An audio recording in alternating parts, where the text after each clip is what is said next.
തടി ചീത്തയാണ്ടെങ്കിലേ ഒന്ന് തൊഴുത് മാപ്പ് പറഞ്ഞേക്കും. കൈ രണ്ടും കൂടെ കെട്ടി വെച്ചിട്ട് ഞാനിങ്ങനെ തൊഴും. ഈ മാപ്പെന്ന് പറയുന്ന ഇവരുടെ ഭാഷ ചീത്ത വല്ലതും ആണെങ്കിൽ അതിനുള്ള ശിക്ഷ വേറെ അനുഭവിക്കണം.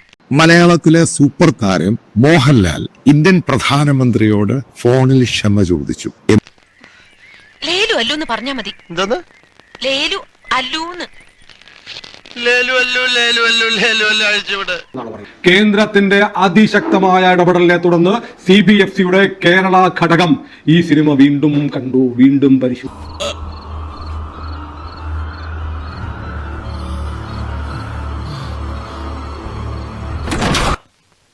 നീ എന്തോന്ന് കണ്ടത്? എന്തോന്ന് കണ്ടത്? എന്തോന്ന് വീണ്ടും കണ്ടു, വീണ്ടും പരിശോധിച്ചു. അത് അവർ സ്വയം ചെയ്തതല്ല. ഇത് ഇന്ത്യയിൽ അത് ഞങ്ങളുടെ കുഴപ്പം കൊണ്ടല്ല. എന്നെ മനഃപൂർവ്വം കരിവാരിത്തേക്കാൻ കുറച്ച് ആൾക്കാർ ഇറങ്ങിയിരിക്കുകയാണ്. സത്യം പറയണോ? ഞാൻ കണ്ടു. വിവരങ്ങൾ നൽകാനായി ശുചിഎമ്പുരാനിൽ ഒരു കടും വെട്ട് തന്നെ നടന്നിരിക്കുന്നു എന്നാണ് മനസ്സിലാക്കേണ്ടത്. വെട്ടിക്കൂട്ടി തൂക്കി കൊടുക്കും ഞാൻ മരണ വഴിക്ക് നമ്മളെ ചന്ദ്രൻ നായരെ കണ്ടിരുന്നു. മൂപ്പര് പറഞ്ഞ അറിവാ.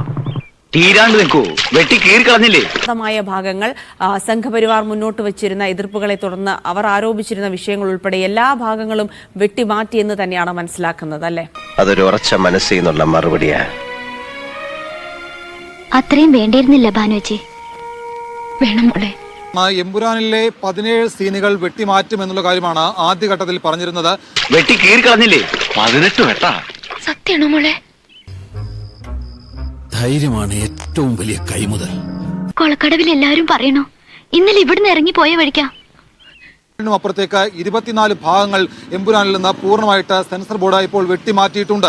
അപ്പോൾ എമ്പുരാനെ സംഘപരിവാർ എന്തൊക്കെ കാര്യങ്ങൾ ഈ പടത്തിൽ നിന്ന് മാറ്റണമെന്ന് ആവശ്യപ്പെട്ടിരുന്നു, അത് പൂർണ്ണമായിട്ട് ചെയ്യുന്നു എന്നുള്ളതാണ് ഈ കടുംവെട്ട് കാണുമ്പോൾ നമ്മൾ മനസ്സിലാക്കുന്നത്. അങ്ങനെ ഒരു ഭൂതമുണ്ടോ? ഈ ഭൂതത്തെ താൻ ഇപ്പൊ പേടിച്ചാൽ ഈ ജന്മം തനിക്ക് അവരെ വീട്ടിൽ നടക്കാൻ ഒക്കില്ല. ഇത്ര പേടിത്തൊണ്ടനാണോ നമ്പിയേട്ടൻ? മതിച്ചു വരുന്ന മതയാനയുടെ മുമ്പിൽ മസിൽ വരയ്ക്ക് കയറി നിൽക്കുന്ന ധീരതയല്ല, വിവരക്കേടാണ് കുട്ടി. ആ വിവരക്കേട് ഞാനില്ല. ആവിഷ്കാര സ്വാതന്ത്ര്യമാണ്. ഒരു ഇത്തരത്തിൽ വെട്ടിമാറ്റാൻ നിർബന്ധിതമായ ഒരു സാഹചര്യം കൂടി കാണണം. അതും കേരളം പോലെ ഒരു സംസ്ഥാനത്താണ്. ചോദ്യം ചോദിച്ച ഒറ്റ തൊഴിൽ വെച്ച് തരും. റാങ്ക് പറയും, അപ്പ കേട്ടാ മതി. റാങ്ക് കാണിക്കും, അപ്പ കണ്ടാ മതി. പറയുന്നത് സംഘപരിവാറിന്റെ ചൊൽപ്പടിക്ക് വഴങ്ങിക്കൊണ്ട് അതിൽ നിന്ന് വെട്ടിമാറ്റേണ്ട ഒരു ഗതികേടിലേക്ക് ആ സിനിമയുടെ അണിയറ പ്രവർത്തകർ പോകുന്നു. ഇത്രയും വലിയ ഗതികെട്ടവൻ ഈ ലോകത്ത് വേറെ ആരെങ്കിലും ഉണ്ടാവും എന്റെ കർത്താവേ. എമ്പുരാനിലെ വിവാദ ഭാഗങ്ങൾ വെട്ടിമാറ്റുന്നതിൽ മുരളി ഗോപിക്ക് അതൃപ്തി. എന്റെ വീടിന്റെ ചുവരില് ഒരുപാട് പേരുടെ പടമൊന്നുമില്ല, ഒരാളുടെ പടമേ ഉള്ളൂ.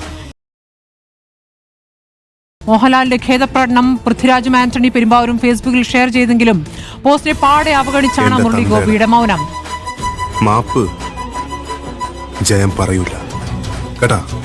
നീ ആ കയ്യങ്ങട് തന്നെ ഒന്നിനും പ്രതികരിക്കാത്തതിന് 100-ൽ 100 മാർക്കാ നിനക്ക്. നീ ഗാന്ധിജിയാടാ. സേവിയർ ഇടിക്കുള മിടുക്കൻ. ഈ വീര്യം കളയരുത്.